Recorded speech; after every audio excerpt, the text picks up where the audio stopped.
Postal ballot की गिनती अब शुरू हो गई है तो रुझान बहुत जल्दी आने शुरू हो जाएंगे और उसके बाद ईवीएम खुलेगी। अब जल्दी से आपको मैं चंडीगढ़ ले चलता हूं विशाल अंग्रीश के पास, क्योंकि जैसा मैंने पहले बताया विशाल लगातार हरियाणा चुनाव पर नजर रखे हुए हैं, ग्राउंड जीरो से भी और चंडीगढ़ से भी, और कई चुनाव विशाल देख चुके हैं। विशाल, पहले तो यह बताइए 8 बजे वोटों की गिनती शुरू होगी, दोनों खेमों में क्या हलचल है विशाल?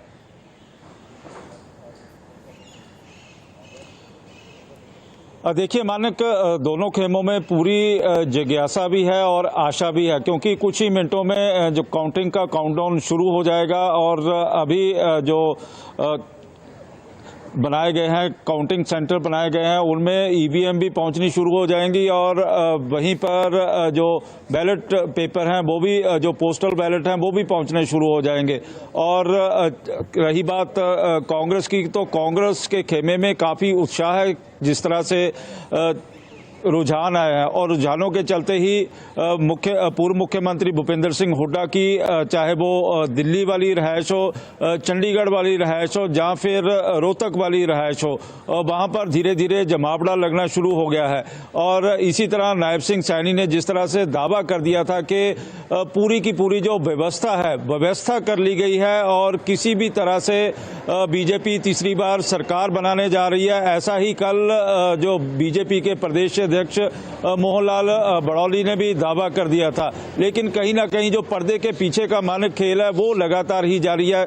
और जिस तरह से चाहे वो गोपाल कांडा हो, गोपाल कांडा के साथ जिस तरह से संबंध बनाए गए और उसके बाद इनेलो की बात आ जाती है, तो इनेलो के जो चीफ कह लीजिए कि अभय चौटाला, जिन्होंने कल भी साफ कर दिया था कि कांग्रेस के साथ कोई गठबंधन नहीं हो सकता बशर्ते कि भूपेंद्र सिंह हुड्डा कांग्रेस का फेस ना हो। लेकिन वहीं पर वो अपने आप को किंग बता रहे हैं कि इस बार इनेलो किंग की भूमिका में होगी।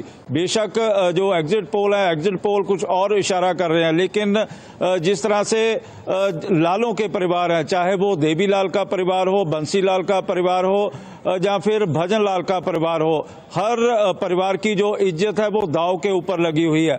चाहे बंसीलाल की जो पोत्री है वो श्रुति चौधरी, वो अपने चुनाव अभियान में लगी हुई थी, लेकिन लगातार ही वहां पर सवाल भी खड़े हो रहे हैं।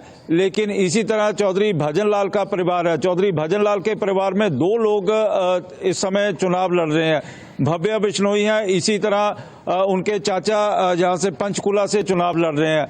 इसी तरह देवीलाल का परिवार के ज्यादातर जो सदस्य हैं वो सिरसा जिले में चुनाव लड़ रहे हैं। एलनाबाद में क्योंकि जो वोटिंग परसेंटेज है वो काफी ज्यादा हो चुकी है और वहां पर टफ फाइट मिलने को दिखाई दे सकती है। इसी तरह डब वाली सीट में भी 3 जो लोग हैं देवीलाल परिवार से, जो देवीलाल परिवार का खानदान है वहां से चुनाव लड़ रहे हैं। इसी तरह रनिया से दादा पोता चुनाव लड़ रहे हैं। तो अब देखने वाली बात होगी कि आज जो एग्जैक्ट पोल आएगा वो किस और इशारा करेगा। लेकिन कांग्रेस काफी उत्साहित है और बीजेपी बेशक उत्साहित तो है, लेकिन जो कार्यकर्ता है, कार्यकर्ताओं में उतना उत्साह दिखाई नहीं दे रहा। हाँ बिल्कुल सही है, क्योंकि एग्जिट पोल, बिल्कुल आपने जैसे विशाल कहा, एग्जैक्ट पोल तो अब आएंगे, लेकिन एग्जिट पोल आने के बाद बीजेपी कार्यकर्ताओं के हौसले जरूर पस्त हुए होंगे। लेकिन जैसे नायब सिंह सैनी ने कहा, व्यवस्था कर ली गई है। ये क्या व्यवस्था कर ली गई है और किस उम्मीद में कर ली गई है, आज दिन भर इस पर भी चर्चा होगी, खासतौर से तब तक जब तक आंकड़े स्पष्ट नहीं हो जाते। जल्दी से आपको अब ऋषिकेश के पास ले चलूंगा, रोहतक।